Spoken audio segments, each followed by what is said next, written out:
Bom dia, boa tarde, boa noite, galera. Hoje nós estamos aqui com mais um Fundes Podcast para a honra e a glória do Senhor Jesus. Cara, nós estamos muito felizes aqui. Foi uma coisa muito rápida, inusitada, mas eu tenho certeza que o papo que nós tivemos aqui vai ser de grande valor para vocês, certo? Então, galera, hoje eu não vou colocar os patrocinadores, hoje eu não vou falar de patrocinador, hoje eu já vou aproveitar o máximo que a gente tem um tempo bem curto. Então, eu já quero passar para o nosso convidado do dia, da noite, eu não sei a hora que você vai assistir, Pastor Samuel Odierna. Odierna. Pastor, fique à vontade, se apresente aí para a galera. A câmera é sua aqui, tudo é seu agora, fique à vontade. É isso aí, galera. Todos vocês que estão conectados aí. Boa tarde, ou boa noite, ou bom dia.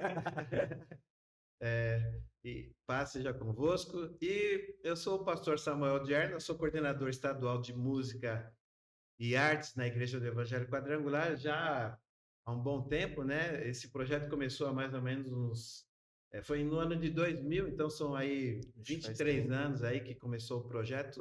Começou como Associação de Músicos do Evangelho Quadrangular, na época na gestão do pastor Davi Rodrigues, e depois foi evoluindo, né, foi para a coordenadoria, enfim, né? Aí eu assumi a coordenadoria distrital, depois estadual, o pastor Gildo assumiu a coordenadoria nacional na época, e estamos aí trabalhando hoje, né? Pastor Eliezer é o coordenador nacional, eu continuo como estadual, e estamos aí trabalhando, e o nosso projeto desde o início, né? A gente contribuir para o crescimento espiritual e para o desenvolvimento ministerial de todos aqueles que atuam com música e artes nas suas igrejas locais. O nosso foco sempre igreja local. Igreja local. Pastor, então vamos puxar um pouco esse assunto aí para a questão de louvor, teatro, tudo isso, dança, artes, tudo isso envolve o que o senhor trabalha hoje na coordenadoria estadual, certo? Exatamente. Então, e como é que é trazer isso em cada igreja local? Como é que é o trabalho? Como é que funciona assim? Na verdade, nosso trabalho no início, né, nós, desde o início, a gente,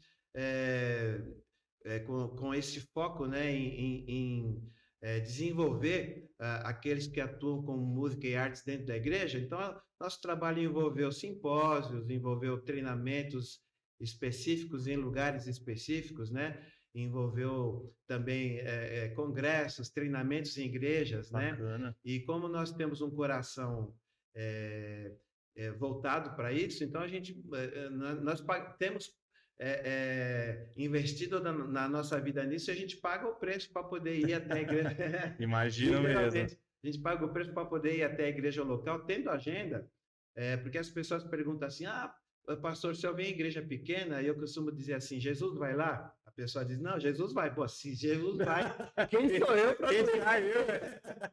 Então, a gente vai em igrejas pequenas, trabalhar com grupos pequenos também, com louvor local, desde que a gente tenha agenda, é claro, que ao longo do tempo a nossa agenda foi ficando mais intensa, então, mas a gente procura aproveitar ao máximo, né? Em momentos como o de hoje, né? Que também que a gente vai ter aqui, para a gente estar presente, compartilhando daquilo que o Senhor tem feito. Então, daquilo que temos recebido da parte de Deus.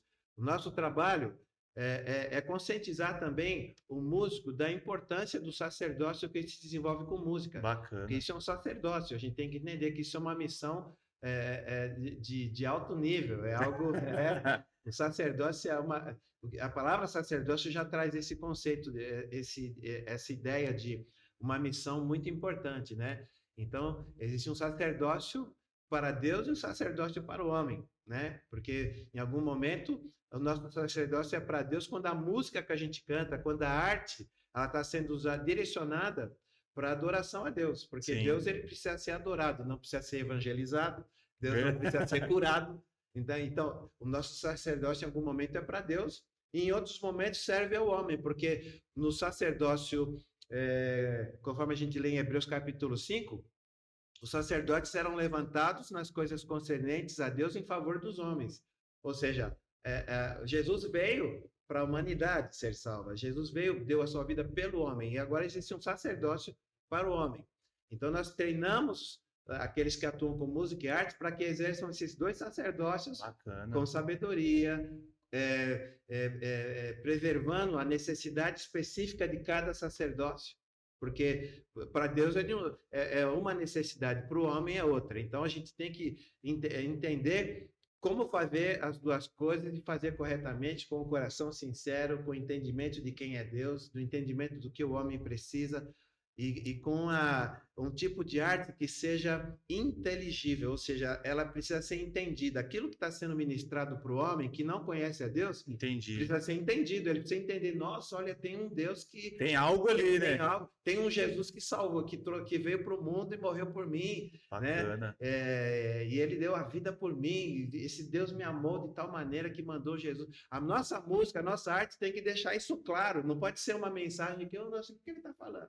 Entendeu? Tem que deixar ali, trazer o Espírito Santo mais perto daquelas pessoas que ali estão, que talvez não estão entendendo nada que está acontecendo. Por isso que a comunicação tem que ser muito clara. Se eu vou me comunicar com o leigo, com o ímpio, com aquele que não conhece o Evangelho, a minha comunicação tem que ser clara ao ponto dele entender que Jesus Cristo salva. Entendi. Nossa, a gente pega assim, porque muitas vezes algumas igrejas não têm esse entendimento, assim, na questão da arte, da comunicação, do louvor.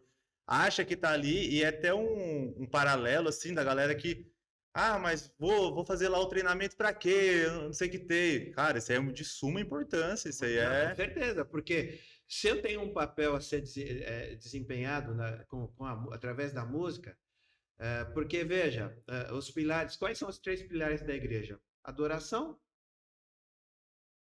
edificação e evangelismo. São os 3 pilares. Sim. A nossa arte tem que atuar nos 3 pilares. Verdade mesmo. Tanto na adoração, porque o culto congregacional é o momento onde nós adoramos a Deus, mas também existe um momento onde, no culto congregacional, além de adorar, nós vamos também edificar. Eu adoro a Deus, edifico a igreja. Entendi. Isso aí é verdade. Entendeu? E evangelizo o mundo. Então, a nossa arte tem que ter esses 3 pilares bem definidos. Então, eu tenho que entender em que momento que eu estou e o que eu devo fazer. E, por exemplo, eu costumo ensinar o pessoal, e na nossa escola de adoradores, eu tenho falado sobre isso. Por exemplo, Paulo ensina aos Coríntios que num culto público deve ter ordem no culto, ou seja, eu não posso sair falando em línguas no culto se eu tenho gente que não sabe o que está acontecendo. O que é isso aí que eles estão falando? Se não tem quem não vai interprete, né? Se tiver uma palavra que não tem interpretação, que sentido tem? Ou seja, eles vão sair de lá dizendo que a gente é louco, Quem entra na igreja, se a igreja tem que evangelizar, eu tenho que entender o que eu devo fazer naquele momento. Sim. Né? Eu tenho que fazer uma leitura de quem está ali naquele dia, se são incrédulos, se são pessoas, se são só pessoas que já conhecem o evangelho. E se eu tiver mesclado, eu tenho que separar. Naquele momento do culto, eu tenho que separar um momento onde um tipo de música vai atingir aquele que as outras músicas não falaram muito, porque fala de coisas às vezes que ele nem entende. Às vezes o cara vai na igreja e escuta lá, incendeia, Senhor. Os caras aqui são tudo, olha, são tudo do fogo, bota fogo nas coisas, incendeia. Fica... Entendi. Exagerando um pouco aqui, mas só para você entender, porque a linguagem que se usa em algumas músicas não é uma linguagem que é comum para a pessoa que não tem vivência no evangelho. É verdade. E aí o que ele vai acontecer? Ele não vai entender nada. Então eu preciso ter músicas que vão falar de maneira específica para aquele que precisa conhecer Jesus. E é muito importante isso que o senhor falou, da questão do checklist da galera do louvor que vai fazer isso, né? Sim, sim. Porque, que nem o senhor falou, se a gente pegar... eu vou colocar essa música porque eu gosto delas. Não tem nada a ver, tipo, não é o seu gosto. Não pode ser pelo gosto pessoal.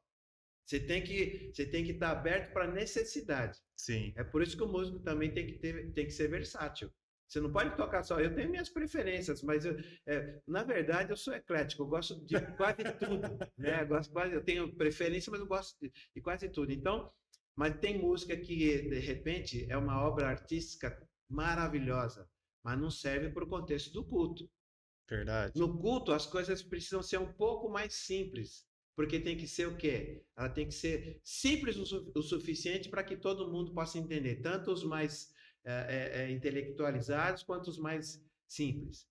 Então, a nossa música tem que ter essa facilidade de alcançar todo mundo. Então, tem coisa que tá boa para um show de música, tá boa para um evento só para música, que os caras querem ver só quebradeira ali e tal, mas para o culto público, eu tenho que ter algo que vai ser adequado, que vai funcionar bem, que vai trazer a mensagem que precisa ser passada. E falando um pouco sobre isso, e falando um pouco da galera que ministra, que toca, que eles têm que entender também, assim, creio eu, que eu também eu não sei tocar, que nem eu falo para os meninos, não sei tocar nada. Meu negócio é a palavra, é o estudo, mas eu não sei tocar, mas eu gosto de aprender isso. E eu, durante meus estudos, assim, eu vi a questão da santidade para subir em cima do altar. Da questão de você se separar, e é isso, porque tem muitas igrejas que, infelizmente, por exemplo, um pai de família vai chegar lá no caminho, as crianças brincando, e ele tem que falar para parar, e aí chega ali naquele momento, até ele, tipo, que entrar naquele... Isso. E aí, minha pergunta é, para esses músicos que vão estar nos escutando, para essa galera que acha que é só chegar lá e fazer isso, não querer ser separado, não querer se separar, dá uma dica aí para essa galera aí. Rapaz, olha, não tem como você exercer esse ministério se você não tiver... hoje o tema aqui daqui a pouco a gente vai estar ministrando adoração com excelência. Mas excelência, como? Que tipo de excelência? Porque excelência, a palavra excelente significa aquilo que é perfeito, apropriado para o gênero ao qual se destina. Então, veja, significa que a minha música ela tem que estar perfeita e apropriada para a finalidade dela. Minha finalidade é adorar, edificar e evangelizar. Sim. Ponto. Agora, a outra excelência no nosso ponto que precisa existir é a excelência da minha vida com Deus. Então, é excelência técnica e excelência espiritual. Senão, não estou apto para subir no altar. Então, a excelência espiritual ela só vai ocorrer se eu tenho hábito de ler Bíblia, meditar na palavra de Deus, orar, entendeu? E isso é que vai gerar santificação, porque o que gera santificação é exatamente a palavra de Deus, porque lá em Hebreus 12:14, o autor diz assim, ele diz assim, segui a paz com todos e a santificação, sem a qual ninguém verá a Deus, ou seja, sem santificação, ninguém verá a Deus. Então, para entrar na presença do Senhor, eu preciso estar santificado. E santificado, o que me santifica? É a palavra. Verdade. Entendeu? É a Bíblia. Não é uma cara de assim, não é uma coisa transcendental. O que me santifica é a palavra. E se eu tiver... Aí Paulo escreve aos Romanos, capítulo 12, dizendo, não vos conformeis com o mundo, mas sejam transformados, né, pela renovação da mente. O que transforma o meu comportamento é a mudança de mente que se dá por conta de eu meditar na palavra. Porque a palavra de Deus, o que ela faz? Ela remove conceitos errados e implanta princípios corretos. E seguindo os princípios, naturalmente eu vou andar em santidade. Por quê? Porque eu vou obedecer. E se eu obedeço, eu vou procurar desenvolver amor, eu vou perdoar, eu vou me doar, eu vou meditar na palavra do Senhor, eu vou me consagrar, porque eu estou lendo a palavra, eu estou obedecendo. Então, à medida que eu obedeço aquilo que eu leio, eu vou sendo santificado naturalmente. É verdade. E por conta disso, eu estou gerando excelência naquilo que eu faço, porque não é só tocar bem o instrumento, é o instrumento transferir a partir de você aquilo que, ou seja, a partir de você ser transferido através do instrumento, o coração puro que você tem, a santidade na qual você anda. Aí a tua música, ela não está só carregada de qualidade técnica, mas está carregada de qualidade espiritual. Por isso que Davi tocava harpa. E logo era manifestado alguma coisa ali. O espírito mau ia embora de Saul. E era o som da harpa que fazia isso? Não, porque naquela época, inclusive, a harpa era um instrumento feito com cordas a corda era feita de tripa de carneiro. Você imagina naquela época. Imagina a sonoridade de um instrumento que na época não era um instrumento temperado. Instrumento temperado é o que tem afinação, uma afinação perfeita, mais correta. E não temperado já não afina com toda aquela. Você imagina uma harpa naquela época feita com tripa de carneiro, mano. O som não era nada legal. Os caras não sabiam essa questão de afinação, nada. Então, veja, não era o som da harpa que mandava embora o espírito mal de Saul, nem a qualidade do instrumento, mas era a unção que estava em quem estava tocando, que era Davi. Então, eu transfiro unção a partir daquilo que eu estou fazendo, se eu estiver carregado de unção. Porque Jesus fala, lá em João 7, que rios de água viva fluem do nosso interior, se a gente crê como diz a palavra. Esse rio de água viva, o próprio texto diz que é o próprio Espírito Santo. Então, o Espírito pode fluir a partir de nós através da arte, da dança, teatro. De tudo que for manifestado para a glória de Jesus Cristo. E é muito importante isso que o senhor falou, porque a gente temos que ter discernimento também das coisas, como na hora que o Espírito Santo vem e na hora que ele também começa a sair, né? Começa a falar, gente, vamos mudar a música, chega, porque tem a galera que quer ficar 1 hora lá. Tá voando. E aí é o seguinte, a gente precisa diferenciar muito a questão emocional da questão espiritual. Porque a emoção faz parte. Sim. A gente tem que adorar a Deus com emoção, com alegria, com toda a força, amar a Deus com todo o coração, com o intelecto, mas a gente tem que permitir que o Espírito controle a minha vontade, que o Espírito controle as minhas emoções. Eu tenho que entregar tudo para ele. Aquilo que eu faço no momento do culto tem que estar sendo guiado, então eu preciso estar aberto para mudanças que forem necessárias. Se eu estiver conectado, como você falou, às vezes o cara vem de uma situação do dia a dia, não se preparou, chega na igreja, não, se eu começar o culto, não tá desconectado, não teve um tempo de buscar, de orar, chega ali para dirigir o louvor, não sabe, não consegue discernir a necessidade da igreja. É verdade mesmo. Entendeu? Isso é muito importante, porque aí tem a galera que fala, mas quem faz é Espírito Santo, quem faz é Deus, não sei o que. Não é assim, não. Galera... Ele faz se a gente permitir. É verdade, se a gente faz se a gente permitir, porque o Espírito está sujeito ao profeta, está sujeito à carne. Então, se eu não permitir que ele me guie, eu não serei guiado. É verdade mesmo. E agora, nós falamos uma questão de música, e nessa questão agora que está todo mundo está tendo que fazer isso, que é ter uma mídia, uma equipe de mídia nas igrejas, está tendo que ser mais presente nas mídias digitais. Antigamente não era assim, creio que quando você falou que começou mais ou menos ali em 2000 e tudo mais, não era tão frequente isso. E aí, quando foi chegando isso, o que vocês começaram a entender com isso? O que vocês começaram a entender a necessidade das igrejas disso? Cara, eu estou aqui com o pastor Samuel II. Samuel que é meu genro e é coordenador estadual de FIPAS também, né? E ele atua lá na igreja também como pastor e também atua nessa parte de fotografia, de mídia também, ele com a minha filha. E eu sempre fui um cara muito contextualizado, né? Eu vou fazer 63 anos em janeiro. Eu sei que isso causa espanto. Mas eu sei que isso causa espanto. Mas eu sempre fui um cara muito contextualizado. Então, conforme as coisas evoluem, eu procuro acompanhar e verificar as necessidades, né? Então, conforme as coisas vão tomando proporção, veículos novos vão surgindo, novas ferramentas vão surgindo, eu procuro me adaptar. E a gente se adapta, procura fazer da melhor maneira. Lá na igreja a gente tem o nosso multimídia, eles inclusive trabalham também fora da igreja com esse... Tem uma agência, eles trabalham com isso. É muito legal. Então eu também publicitário também. E nossa! Então, assim, a gente está muito contextualizado, porque essas ferramentas têm que ser usadas com sabedoria, com inteligência, e tudo aquilo que surge, a gente tem que trazer o que é bom, a gente tem que trazer, reter e direcionar para o reino de Deus, porque senão a igreja não cumpre o seu papel de evangelização.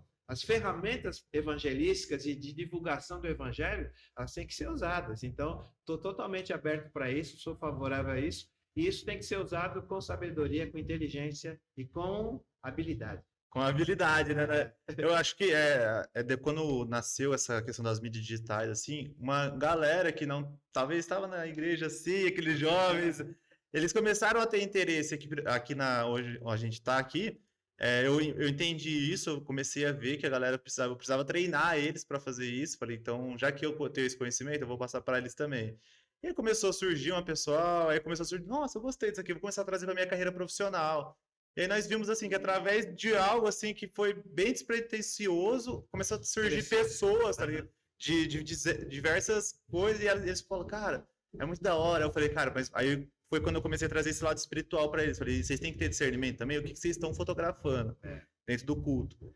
Que se vocês estão fotografando, vai ter momentos que talvez não é para você fotografar. Sim. Vai ter momentos que talvez não é para você fazer um vídeo, fazer um take, sabe? Sim. Peça sempre pro Espírito Santo. Exato. E eles começaram a entender isso. Vai desenvolvendo essa habilidade e, na verdade, essa percepção. É uma percepção daquilo que o que eu posso, o que eu não posso, onde eu vou. Então, enfim, isso tudo é fundamental, é muito necessário, né? E a gente tem que...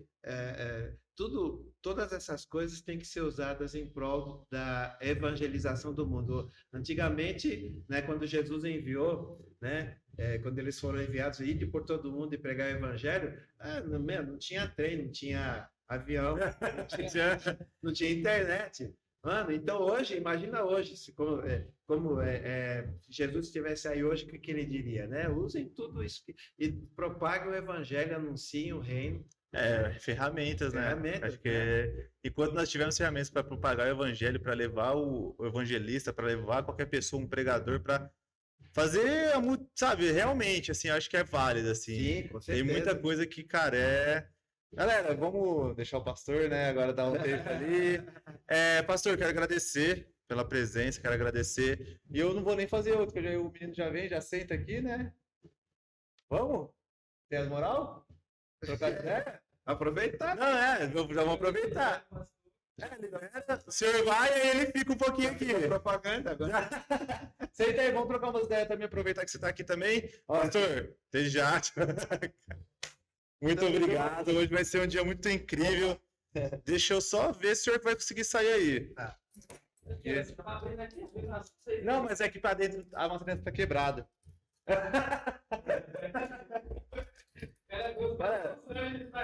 Olha lá. Você vai ter que pôr ali, ó, e colocar ali. A nossa dentro está quebrada. Pastor, agora a bucha aqui é com... Senta aí, irmão. Vamos trocar as ideias aqui rapidinho. Foi que ele já foi embora. Sinto a vida toda.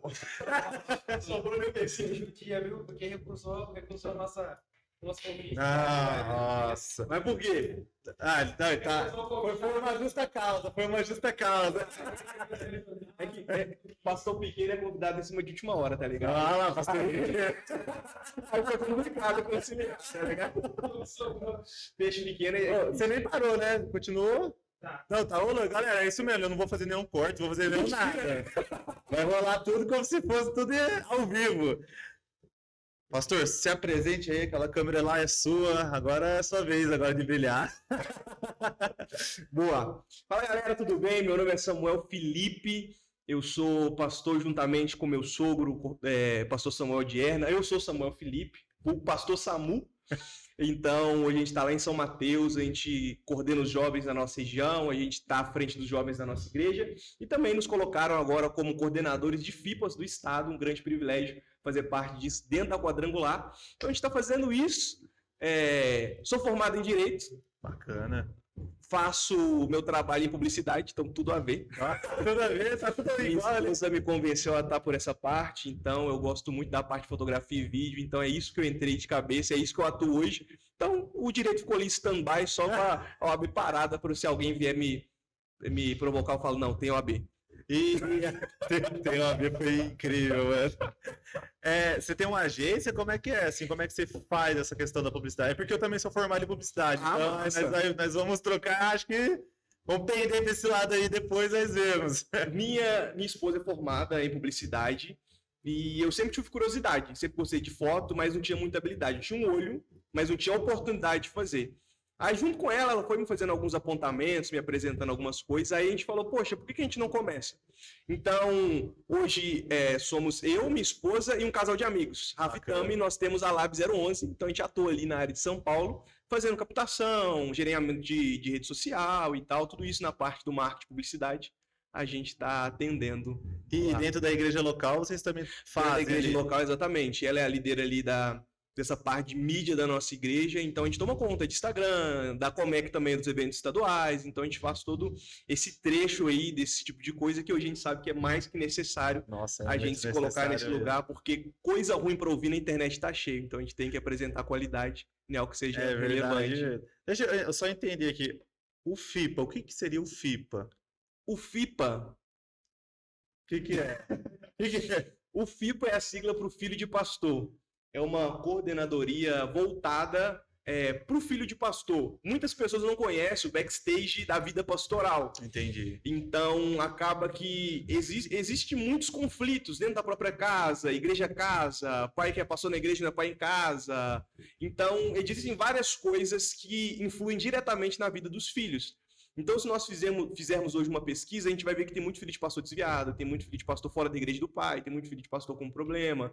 Então, diante disso, a nossa igreja entendeu essas pessoas precisam ser cuidadas. Não é que é um clubinho que todo mundo acha, filho de pastor playboy, filho de pastor não sei o quê, tal, vida boa. Não sabe, tá ligado? Do que rola no backstage. Então, entendendo isso, eles criaram essa coordenadoria para cuidar dessa galera, entendeu? Para reunir e falar, gente, vamos entender aqui um Deus não do seu pai, mas do seu Deus pessoal, um ministério através da sua vida, o que você quer. Então para um cuidado pessoal dessa galera que tem tanto dom, tem tanto talento, mas que por causa da igreja, do pai, acaba que sofre um pouquinho algumas coisas com o passar do ministério.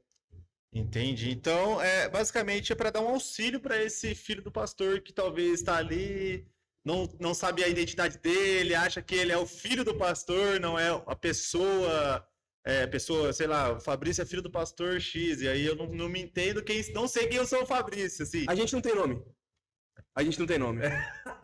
Quantas vezes eu rodava com meu pai na igreja e todo mundo falava, ali o filho do pastor, não, eu chamo filho do pastor, então eu nunca tive nome, eu sempre fui como filho de pastor, assim como a mulher do pastor também. É a mulher do pastor, ela não tem nome. Então essa falta de identidade, que às vezes parece bobinha, acaba trazendo coisas nocivas para nós. A própria identidade de Cristo, o apego com o evangelho, a teologia, apenas os nossos pais. Então a gente não anda com nossas pernas. Quando eu era pequeno, eu achava que quando Jesus voltasse, eu ia subir agarrado do meu pai, entendeu? Não precisa ser crente. Meu pai é pastor, então quando ele subir, eu travo na perna dele e subo junto. Eu tinha esse entendimento de verdade na minha vida. Então, de forma subconsciente, acaba que eu creio que nós, não por maldade dos pais, mas por uma falta de preparo, entendeu? Entendi. Nesse sentido, acaba que fica manco essa parte, então os filhos de pastores acabam sendo afetados, acaba tendo ali alguns traumas diante desse ministério que é tão lindo, é tão magnífico de participar, mas que às vezes ele machuca. Às vezes ele fica meio que ali... Exatamente, não por maldade, mas por... não sei, falta de preparo.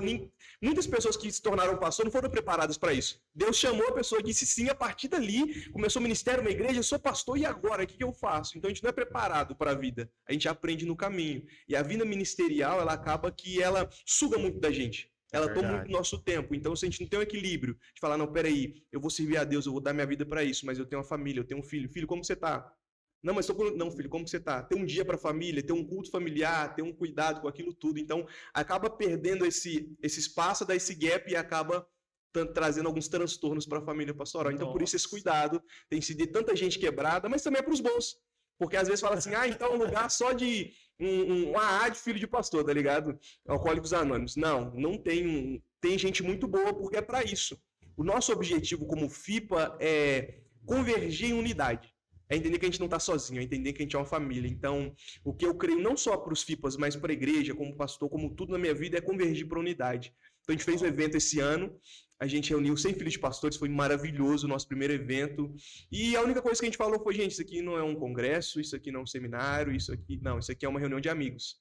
Então, conecte com pessoas, a gente está aqui para ouvir, a gente está aqui para ser amigo, a gente está aqui para partilhar, para brincar, para falar de espiritualidade, para ter vida na vida. E, cara, na simplicidade, Deus faz as coisas. É no multiplicar do pão que as barrigas são cheias. É nos 4 amigos levando o seu amigo paralítico que existe cura. É no caminho de Emaús, no partir do pão, que existe a volta da esperança. Então, na unidade, existe um poder sobrenatural de Deus que a gente não entende. Então, o nosso papel como líderes de filho de pastor é falar, gente, vamos junto e o resto Deus faz. A gente vai estar junto, a gente vai dar as mãos, a gente vai dividir nossos pães e o Senhor fará a multiplicação, trará cura, renovo, restauração. E é bacana isso que vocês fazem, porque realmente o filho do pastor precisa de um auxílio ali, né? Não que as outras pessoas não precisem. Claro, óbvio. Mas é algo que, tipo, talvez na igreja local que ele está inserido, ele não vai ter, né? É muito difícil achar uma pessoa que cara, eu vou te ajudar. Eu vou te ajudar. Como, mano, ela não tá funcionando. Pera aí que eu já vou. Pera aí, galera. Essa aqui tá. Essa aqui tá assim, ó. Não, essa aqui Ela dá uma paradinha. paradinha. Calma, galera, que um dia as coisas vão mudar. Mês que vem tá aqui de Black Magic, né? Não, mas 6K. nossa, glória a Deus, eu recebo. Mas cara, voltando ao raciocínio, é muito importante isso, porque talvez o filho do pastor, na igreja local, ele é subjugado assim, né? Não tem com quem abrir. Não vai com quem conversar, Ele vai né? contar o problema que ele tem com o pai pra quem? É verdade, Se ele né? falar com um membro do povo, nossa, o meu pastor faz isso. Nossa, meu Entende? pastor é assim. Exatamente. Então é uma vida solitária. A vida pastoral é uma vida solitária. Com quem seu pastor se abre? Boa pergunta, eu não sei. Pastor Com família, tem a família que abre, mas existe ainda uma caixa preta que existe no coração do pastor. Que se ele falar para a igreja se desfaz porque não está preparado para o pastor ter fragilidade. Então fala, nossa, muitas pessoas veem a gente no altar e falam, nossa, a pessoa, uau, a vida dela é muito boa, tem um acesso. Mentira, tudo mentira.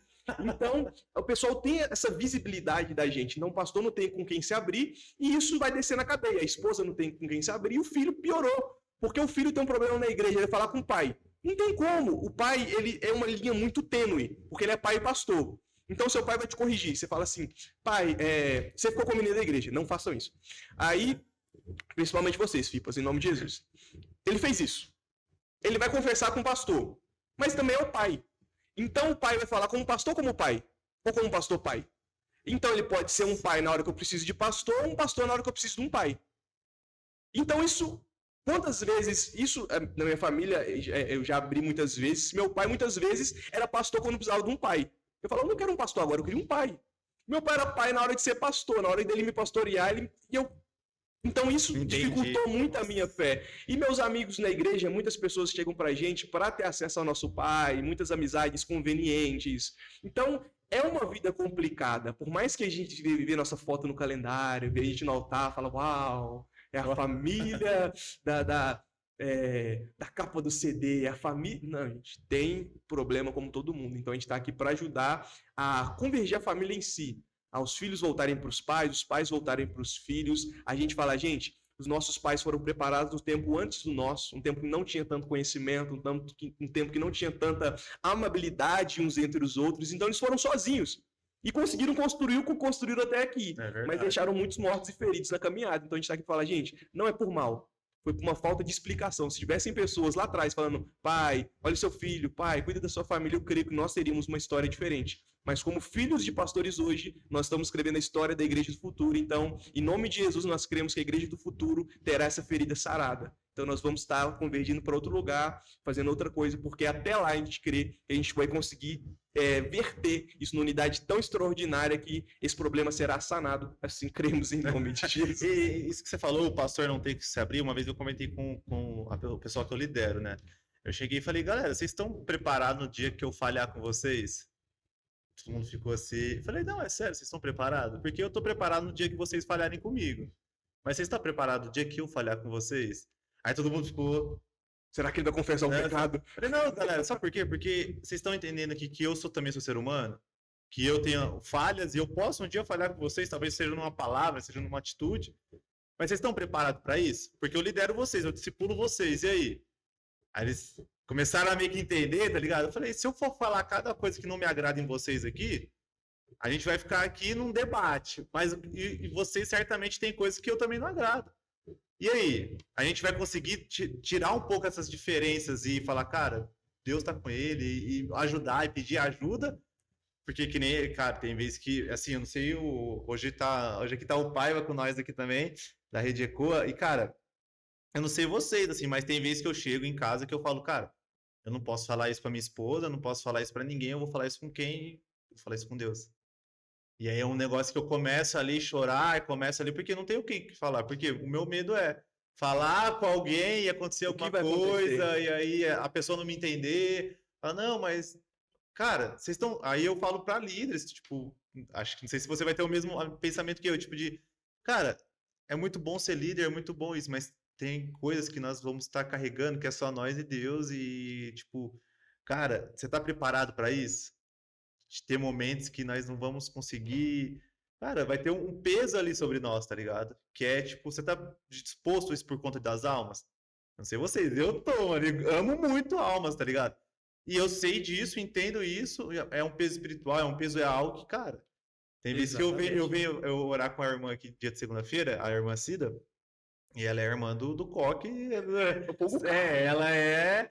E eu venho aqui, tem vezes que eu falo, Cida, você é minha discipuladora mesmo sem saber que você é minha discipuladora.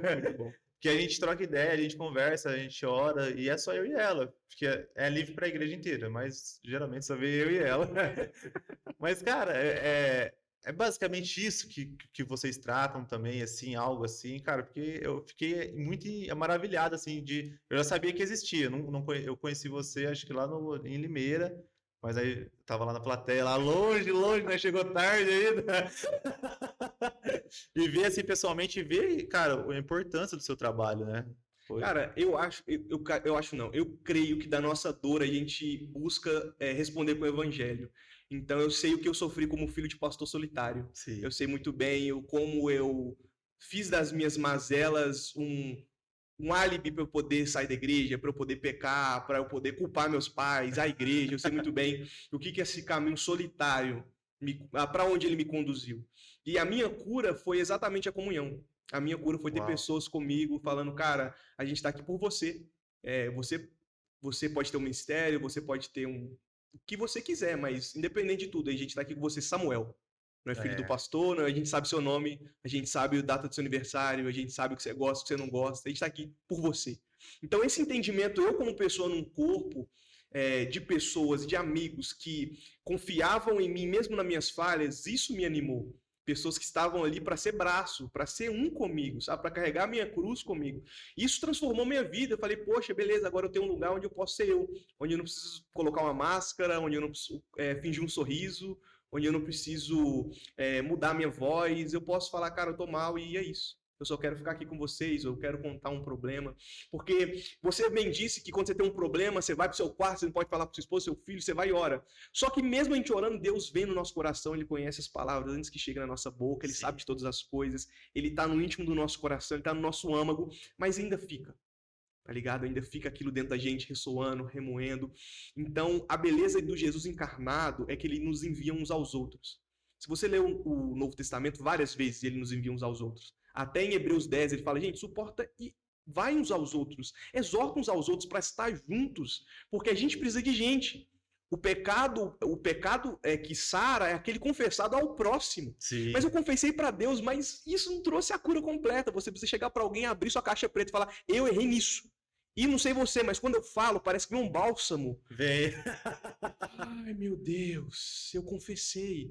Então, a nossa vida com Deus, tem coisa que a gente vai falar para Deus, mas quando a gente tem uma comunidade de amigos que estão com a gente, é diferente. Eu tenho essa comunidade hoje. Nós somos em 6 amigos, que a gente chega, cara, não tem Não tem indicação ali pro que vai falar. A gente rasga tudo. Ó, tô com problema no casamento, tô com problema na igreja, tô com problema com isso, tô com problema com aquilo. E a gente ouve, a gente ora, mas a gente sai dali preparado para mais uns 10 anos de ministério. E ali é um lugar seguro, eu creio. Seguro. Totalmente seguro. A igreja era para ser assim. Sim. Mas acaba que um espírito de fofoca, Cão, invade a igreja, a gente não consegue ser muito feliz nisso. Mas a igreja foi feita para ser assim. E a gente tem vivido isso até na nossa comunidade, essa questão de ser enviado uns aos outros, um tempo extraordinário. A gente terminou uma reunião de liderança num domingo.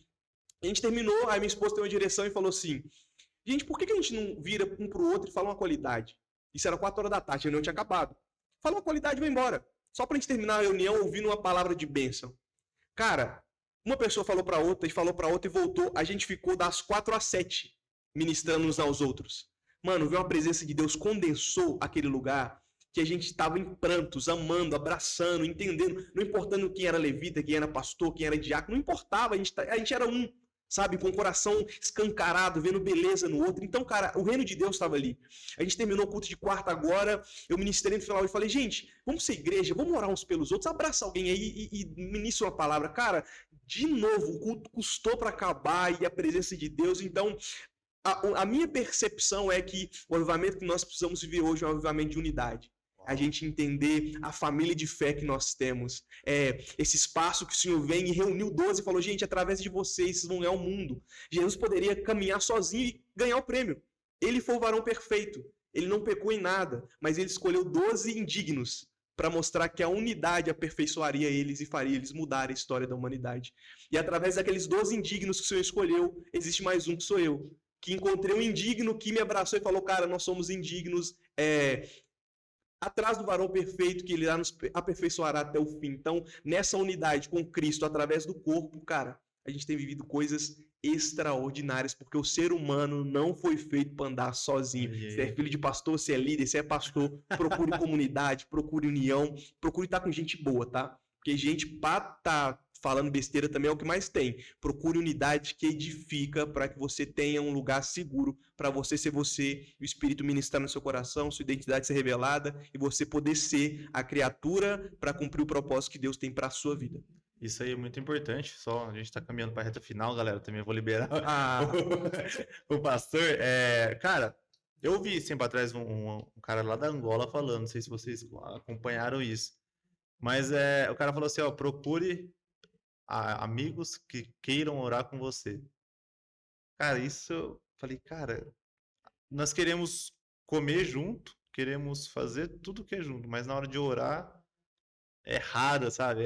Você tem que ficar pedindo. Ontem nós tivemos uma vigília aqui, eu e o João tava aqui. Cara, foi um momento incrível, sabe? A gente tá ali um pelo outro orando, ter esses momentos, mas os amigos mesmo, tipo, mano, vamos marcar um dia pra nós orar? Nós marca dia pra jogar videogame, pra fazer qualquer coisa, mas vamos marcar um dia pra nós orar, trocar umas ideias ali, ver o que Deus tá ministrando. Eu sou desse daqui, eu chego assim dos brothers e falo: mano, deixa eu te fazer uma pergunta, os caras já fica, nossa, vai perguntar qualquer coisa aleatória. O que Deus anda falando no seu coração aí? Os caras: ai, Fabrição, não sei, não, é sério, eu quero escutar de você, quero saber. E isso é muito importante, sabe? Viver em comunhão, essa comunhão que você falou, e, sabe, mas querer se importar com o próximo, se importar com aquelas pessoas que estão perto da gente, cara, eu acho que... Mesmo que com pouco. Na multiplicação dos pães, que é o único milagre que relata em todos os evangelhos, Mateus, Marcos, Lucas, João, um milagre é relatado nos 4, a primeira multiplicação dos pães e peixes. E por que o Senhor quis dar ênfase nisso? Para mostrar a questão da unidade. Quando pouco é suficiente. Não é quando você puder orar bonito, é quando você puder orar o seu amém. Sim. Talvez você... amém, Deus abençoe, alegria, não sei, sabe? Com o nosso pouco, o meu pouco e o seu pouco se torna o suficiente para nós dois sermos alimentados. Então, a gente tem que ter amigo para isso mesmo, para orar pela gente, para conversar, para a gente ser a gente, para se abrir e para viver essa vida plena. Essa é a palavra, para a gente viver uma vida plena, porque não existe coisa pior do que viver uma vida de duas caras. Você tem que ser duas pessoas. Uma pessoa na igreja, uma pessoa em casa, uma pessoa na escola. É bom você ser uma pessoa única.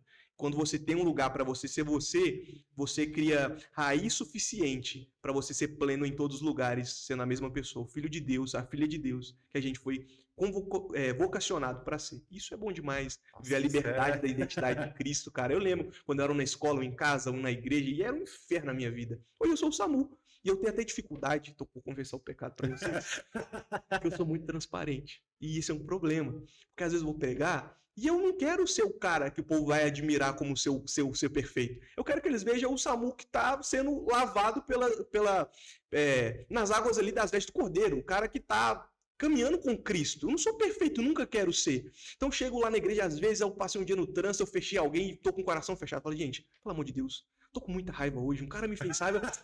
E eu fiz o devocional de manhã, mas eu fechei o cara. Meu espírito me falou, não era pra você ter feito isso. Aí eu falo algumas coisas assim que aconteceu em casa, e o pessoal fala, uau, isso também acontece comigo, uau, mas o espírito muda, o espírito faz. Então, essa vulnerabilidade, às vezes até minha esposa não controla, fala, Samu, vigia, mas é legal isso, a pessoa vê que a gente também é assim. Você Sim. entende? Que a gente também precisa de ajuda, que você falou para os seus liderados. E se eu errar? E se eu fizer alguma coisa que vocês não gostarem? Vocês vão estar presos a mim? O Douglas Dizascope, ele traz uma matéria extraordinária que eu creio que todo líder tinha que passar sobre isso, que é sobre líderes inúteis. Nós temos que ser líderes inúteis, líderes que não são necessários para que a coisa que nós fazemos aconteça. Se a gente sair hoje, o que a gente faz? Continua ou para? É verdade. Nós estamos presos na liderança. 99,9% das igrejas e coisas, se o líder sair, a coisa para. Porque tá tudo embasado em cima dele. Então a gente não aprendeu a ser líder inútil. Se Jesus não tivesse líder inútil, isso aqui não é uma palavra chula, tá, gente? Pelo amor de Deus, não corta isso aqui e fala que eu sou herege. Nem tem corte. Um líder inútil, um líder que preparou as pessoas para darem continuidade ao seu legado, o evangelho tinha morrido no primeiro século. Mas ele foi um líder que falou, gente, eu vou cumprir meu propósito, eu vou preparar vocês para dar continuidade àquilo que eu comecei. E por que a gente não faz igual? A gente prepara as pessoas para a gente se tornar descartável. Verdade. Entendeu? Então a gente fica nesse lugar ali de... Esse embate, mas né? não é por mal, você me entende? A gente não está preparado, a gente foi assim chamado, a gente falou, eis-me aqui, e acaba que a igreja tem serviço, sim ou não? Tem muito ainda. Então a gente já embola no serviço, já pega isso para fazer, quando a gente vê, a gente está fazendo, e... O que aconteceu? Então é um tempo da gente preparar, reunir com pessoas, ouvir, gente, ouça pessoas, ouça amigos, busque conhecimento para que você possa literalmente não ferir também essas. A gente já está em outro papo, né? Tá vendo? A gente já tá de liderança, mas é isso. Senão eu vou caminhar para outro lado. Mas eu acho que a gente vai ter que, galera. É que os caras moram longe, os caras moram lá em São Paulo? São Paulo, capital. São Mateus lá? São Mateus. É. Então, galera. Acho que nós vamos Torcendo pro marcar Corinthians outra. perder. Misericórdia, mano. Acho que ela vai acabar já esse conteúdo aqui, né? Eu vou postar aqui falando do Corinthians, mano. Irmão, muito obrigado por liberar você. Satisfação nossa. Você acabou de se conhecer aqui, foi bem rápido as coisas, mas já foi um papo muito bacana. Galera, então é isso. Fica até a próxima. E falou firmeza. Com Deus, gente. É isso. Interromper a gravação aí já era. É.